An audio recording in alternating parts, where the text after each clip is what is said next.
Aleluya. Bien, pues vamos a compartir la palabra y le voy a pedir por favor que me acompañe a leer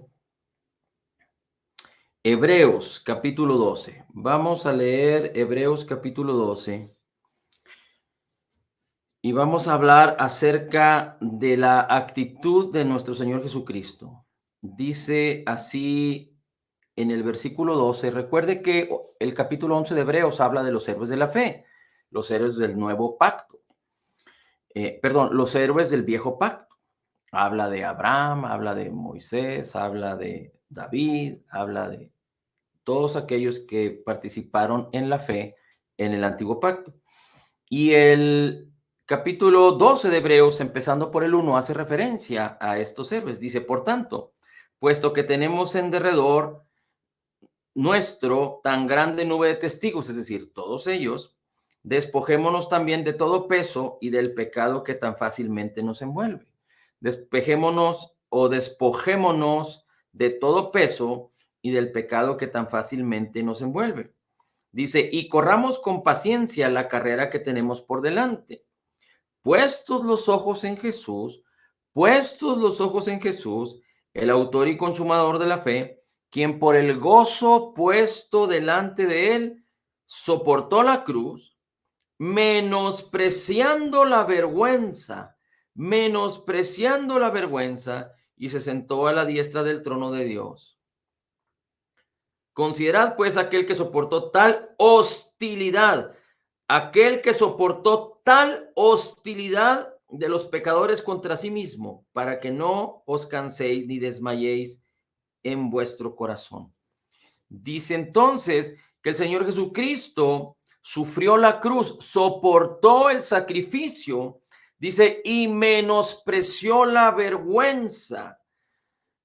Dice, aquel que soportó tal hostilidad de los pecadores. Es decir, humanamente hablando, lo que Jesús sufrió en la cruz y lo que Jesús sufrió en su vía dolorosa fue tan tremendo, tan fuerte, que es imposible que humanamente se pueda concebir. Esto solo se puede concebir a través de la fe.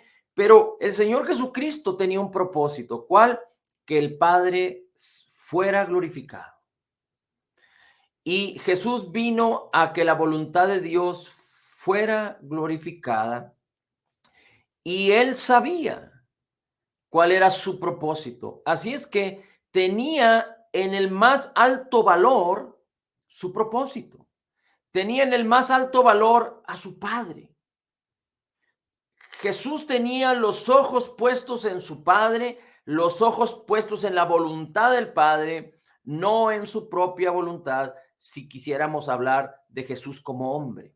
Recuerde que Jesús era 100% hombre, 100% Dios. Así es que si quisiéramos hablar de Jesús separado de Dios, Jesús no tenía puestos sus ojos en su voluntad como hombre. Si hubiéramos o si se pudiera pensar a Jesucristo separado de Dios, pero como esto no es posible, en otras palabras, Jesús quiso hacer notar que él venía a cumplir la voluntad del Padre, porque era el Padre el que lo había enviado, y los discípulos, los fariseos y todos los que estaban presentes durante el ministerio o estuvieron presentes durante el ministerio del Señor Jesucristo lo veían físicamente, así es que lo veían humanamente hablando.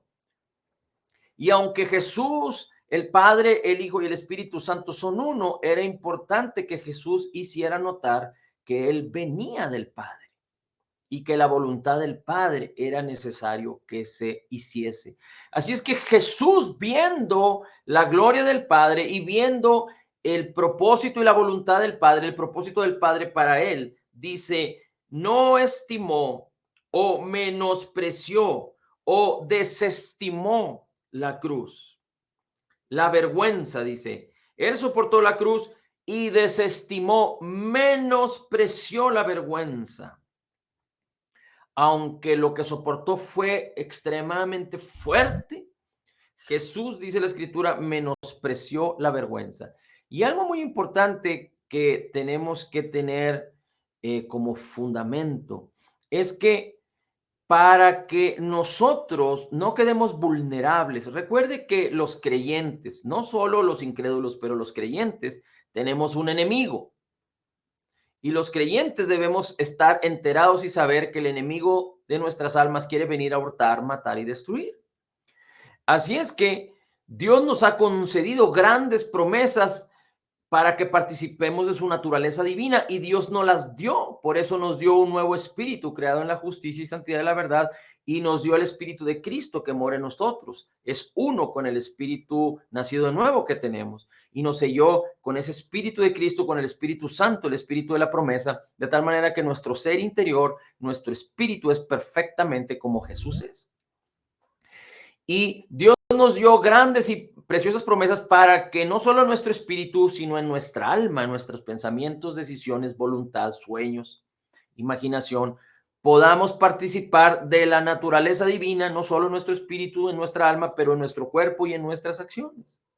Y Dios nos dio preciosas promesas, nos dio su espíritu, nos dio su unción, nos dio el poder de su gracia y su justicia, para que podamos nosotros en el poder de Dios, en el nombre de Jesús, cumplir su propósito en esta vida.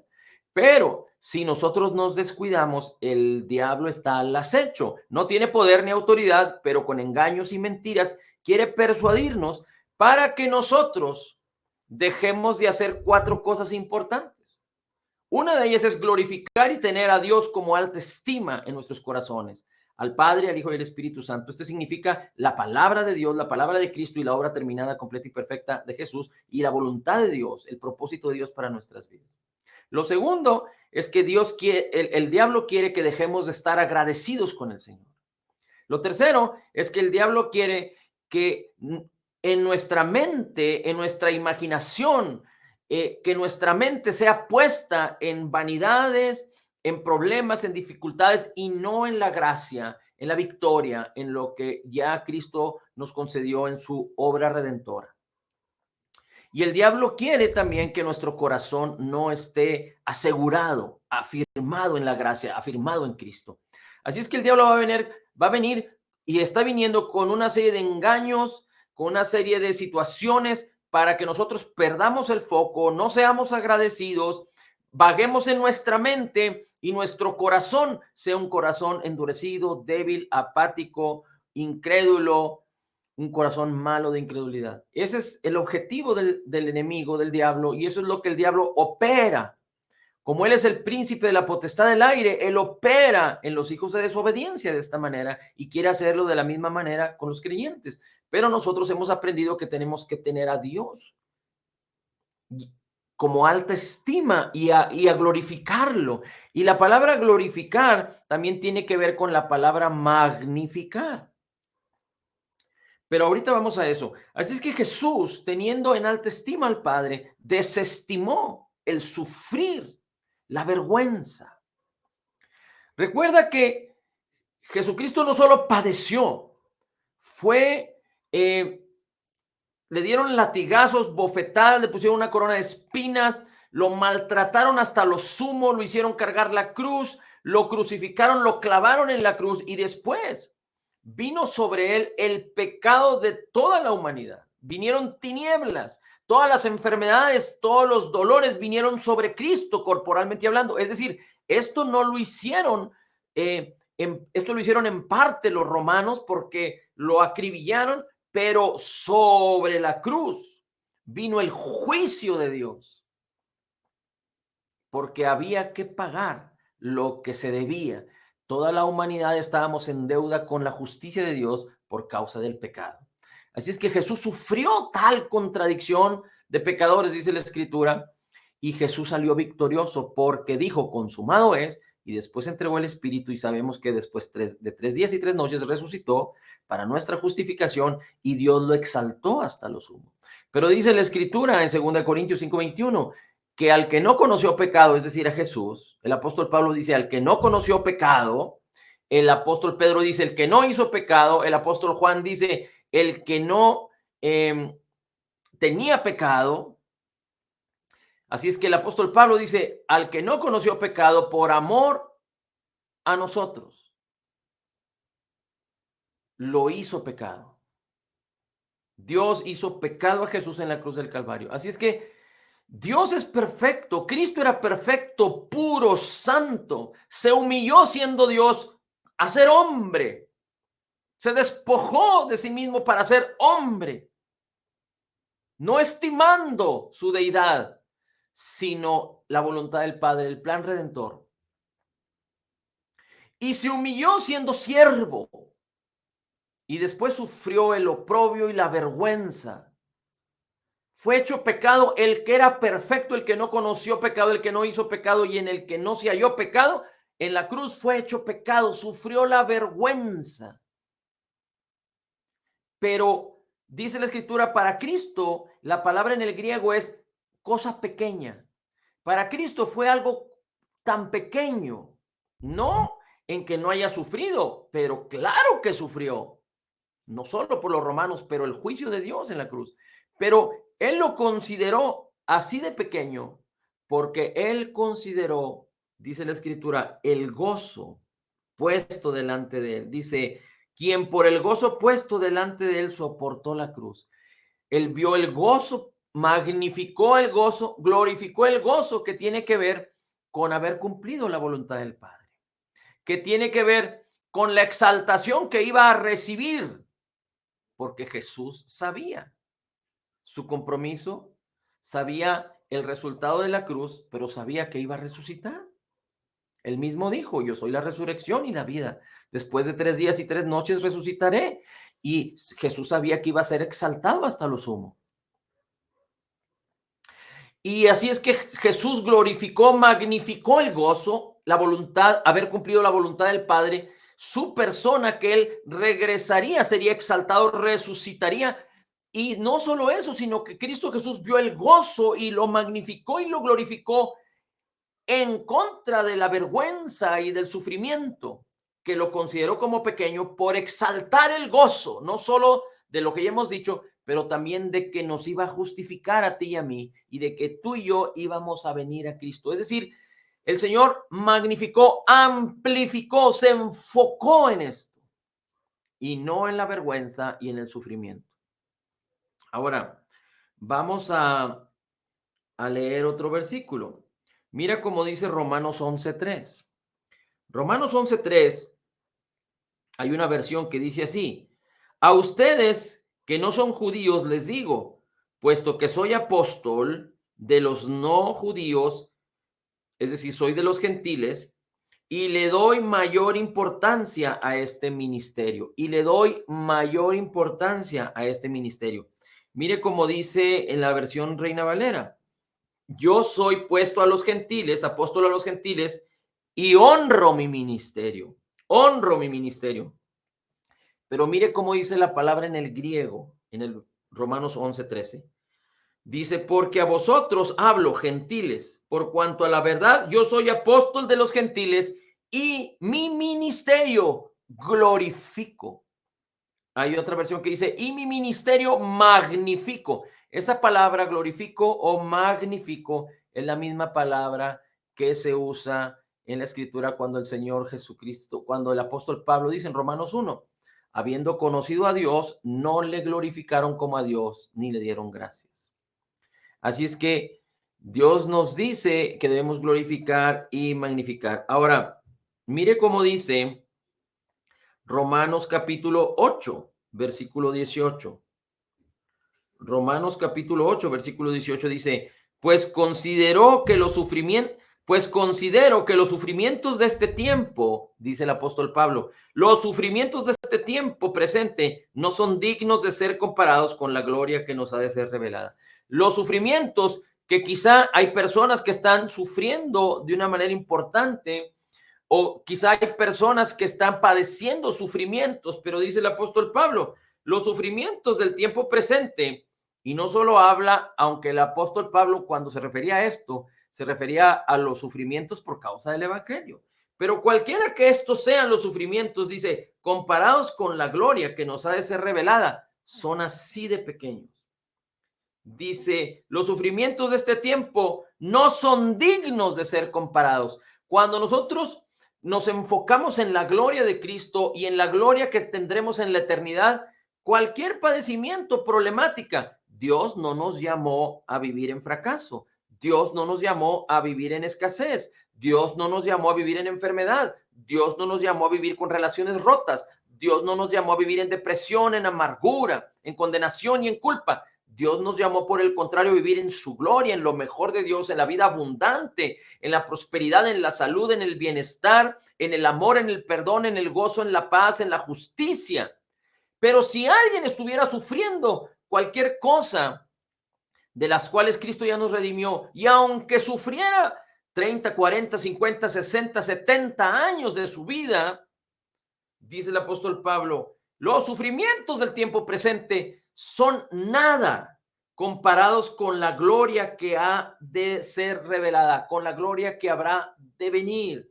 Considero que estos sufrimientos no son dignos de ser comparados porque son así de pequeños cuando podemos nosotros magnificar la gloria de lo que está en Cristo y que lo que nos ha sido concedido. Es por eso tan importante que tú y yo podamos observar siempre, tener en alta estima a Jesús, su palabra, su obra redentora. Pero no se trata nada más de poner nuestros ojos en Jesús como algo tradicional, sino que debemos entender que el Espíritu de Dios y la palabra están integrados en esta gloria y que la gracia de Jesús es tan abundante. La gracia es el poder de Dios que nos hace manifestar lo que Dios nos ha concedido en nuestra alma, en nuestro cuerpo, en nuestras acciones.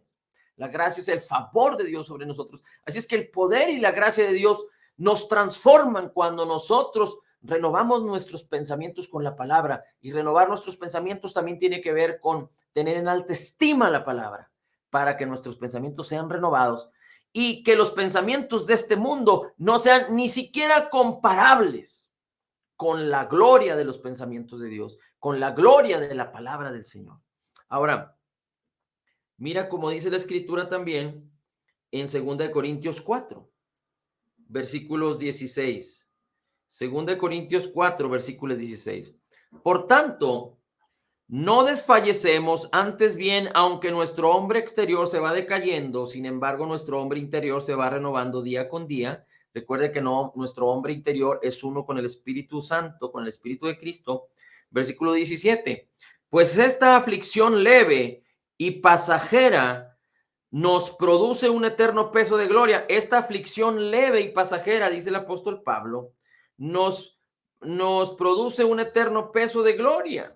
Nos produce un eterno peso de gloria que sobrepasa toda comparación, al no poner nuestra vista en las cosas que se ven, sino en las cosas que no se ven, porque las cosas que se ven son temporales, pero las que no se ven son eternas. Pues esta aflicción leve y pasajera nos produce un eterno peso de gloria que sobrepasa toda comparación, al no poner nuestra vista en las cosas que se ven, sino en las cosas que no se ven. Y cuando el Señor habla acerca de las cosas que no se ven, está hablando de la esperanza. Y cuando el Señor habla de la esperanza, habla de una intensa anticipación del bien. La esperanza está involucrada con la fe, porque la fe manifiesta la esperanza, lo que no se ve. Y cuando nosotros ponemos nuestros ojos en lo que no se ve, entonces la fe puede operar para manifestar lo que no se ve, para que se vea. Pero si nosotros esperamos lo que vemos, entonces significa que no estamos viendo la gloria de Dios y la gloria de la palabra y la gloria de lo que nos fue concedido por gracia. Pero vamos a quedar vulnerables a ver lo que está delante de nuestros ojos, lo que está en nuestros sentidos, lo que está de alguna manera o de otra queriendo venir a perturbar nuestras vidas, a maltratar nuestras vidas, a frustrar la gloria de lo que nos ha sido concedido. Ahora, dice la Escritura que la esperanza es como una intensa anticipación del bien. ¿De cuál bien? De la benignidad y de la bondad que Dios ya nos concedió, que Dios ya nos otorgó, que Dios ya nos reveló y nos bendijo a través de Cristo Jesús, a través de la fe de Cristo Jesús. Jeremías 29:11 dice así, que el Señor no tiene pensamientos de mal para con nosotros. Santiago 1:17 dice que toda buena dádiva y todo don perfecto descienden de lo alto del Padre de las luces. Así es que los pensamientos de Dios siempre son de amor, de salvación, de victoria. Aunque nosotros fallemos, Él sigue siendo fiel y sigue amándonos porque Él dijo, te amaré y nunca dejaré de hacerlo. Aunque nosotros fallemos, Dios está con nosotros porque el Señor dijo, nunca te dejaré, nunca te abandonaré. Aunque nosotros fallemos, tenemos el perdón del Señor y Él no se acuerda de nuestros pecados porque Cristo fue la propiciación. Y cuando hubo un sacrificio que fue suficiente para obtener por nosotros eterna redención, dice, yo no más me acordaré de sus pecados y de sus transgresiones. Definitivamente que la gracia nos lleva a vivir una vida santa. No nos levantamos para pecar porque sabemos que el pecado permite que el diablo se enrole en nuestras vidas, pero también sabemos que tenemos en alta estima al Señor y le amamos porque Él nos amó en gran manera primero, pero nosotros le amamos para permanecer con nuestros ojos puestos en Él.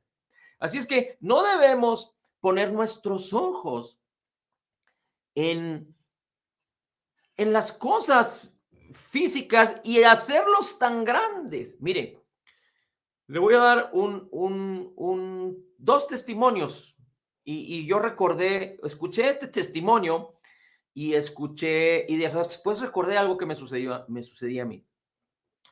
Eh, un hombre que estaba muy enamorado del Señor y caminando con el Señor y aprendiendo con el Señor, un lunes por la mañana fue con su pastor, pero fue muy triste porque él estaba anhelando y hambriento del Señor y deseoso de escuchar la palabra. Así es que fue a quejarse con el pastor porque el domingo, cuando él se sentó a escuchar la prédica con tanta emoción, con tanto gozo, con tanto júbilo, resulta que dos personas, dos mujeres allá adelante estaban platique y platique y platique y platique.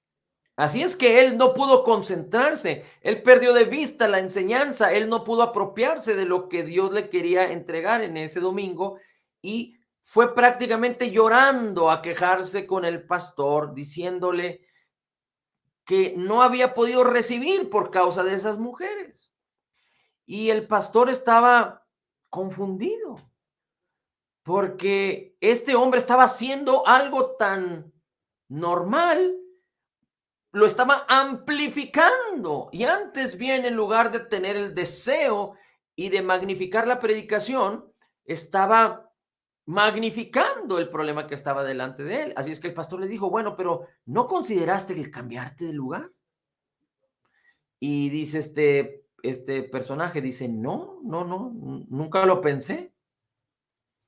Y cuando escuché yo ese testimonio, yo recordé que muchos años atrás tenía un grupo de jóvenes que participaban en un grupo de alabanza en la iglesia en donde cantábamos.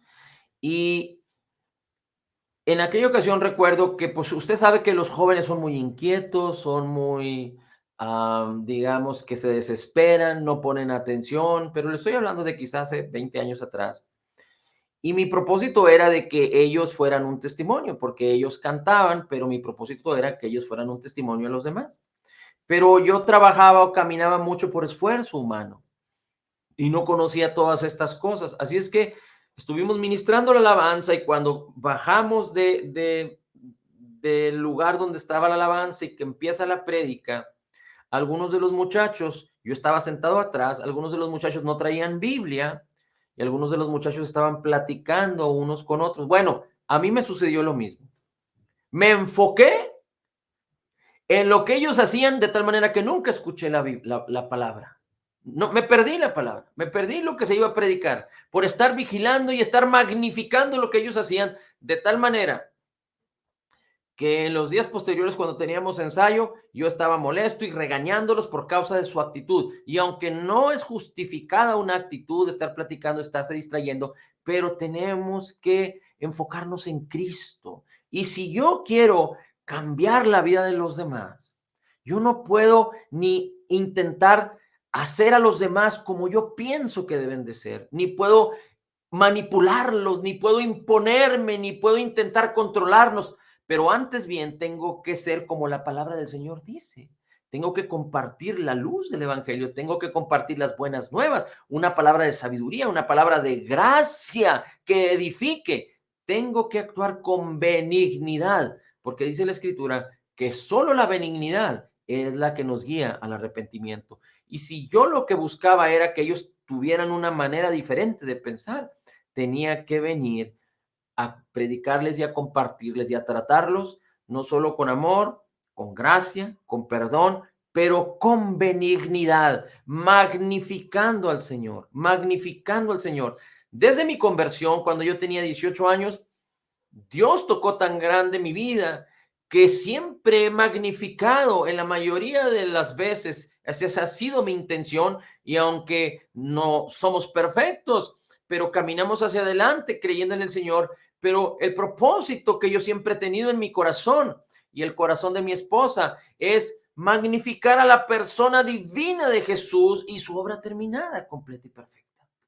Pero no debemos permitir que las cosas de este mundo se suban de nivel, porque cuando nosotros nos enfocamos en ellas, empezamos a darles estima y entonces la gran estima en la cual el Señor Jesucristo debe estar siempre y su palabra y su amor y su benignidad y su gracia y su justicia empiezan a ser no consideradas. Empezamos a ser apáticos a ello cuando enfocamos nuestras vidas y nuestros corazones en los problemas, en las cosas pequeñas, en las cosas que no tienen razón de ser o en el sufrimiento si alguien lo está padeciendo. Pero cuando tenemos cualquier tipo de cosas y nos enfocamos en el Señor y permitimos que la palabra nos renueve, exaltamos la palabra y nos gozamos en el Señor más allá de lo que no puede ser comparado, aunque humanamente sea algo tan fuerte y tan malo, no puede ser comparado con la gloria y la magnificencia de Cristo, en su palabra, de la bondad con que Él nos ha bendecido, pero sobre todo tampoco puede ser comparado con la gloria que está por venir para ti y para mí en el nombre de Jesús. Así es que mantengamos nuestra esperanza firme en Cristo Jesús, puestos los ojos en Jesús en todo tiempo, en todo lugar, para no solo magnificar y glorificar su nombre, sino ser agradecidos, tener una mente, una imaginación dispuesta al Señor y que nuestro corazón sea firmemente establecido en la gracia. Gracias, Señor, te damos por la oportunidad que nos das de creer en tu palabra y de magnificar tu nombre y de poner tu palabra, tu obra terminada, completa y perfecta y tu nombre en alto.